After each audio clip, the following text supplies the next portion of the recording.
Okay, so I got a story for you. So my auntie, my aunt, well, she my aunt. She was like my aunt per se because it was my sisters and my brother's auntie, but I call her auntie, and my little sister's godmom. So they had these dolls, and these dolls I was so intrigued by as a little girl. And every time I went to their house, I would look at those dolls, and these dolls had kids' clothes on. And I remember her telling me that the kids was deceased. Um, and I went into the pockets of the kids' clothes, and I found some cracker crumbs. And she told me a story about what happened to them that I don't really remember. It was a boy and a little girl, and it just made me think like with all of this stuff, like when we pass, one thing that doesn't pass is our clothing. So it's just think of all of our clothing and how many spirits are upon those clothing.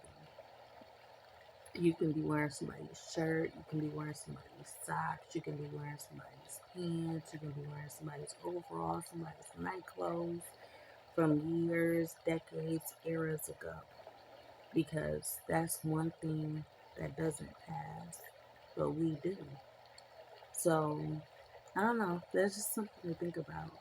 That's something that I was always intrigued by as a little girl, and um, yeah, it's just like holding on to somebody's essence, um, in their clothing. And there was this one video that I watched about this guy, and he said how this girl was carrying a book bag, but she had what he seen was a little boy on her back.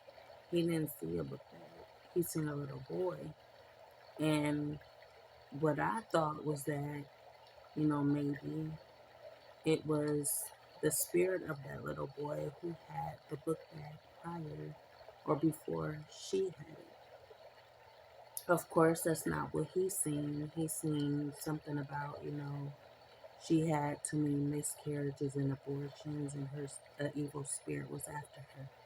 But what I seen was that, it could have been a little boy or a little girl's book bag, and she's carrying that little boy's spirit. So yeah, some food for thought. Good night, y'all. Sweet dreams.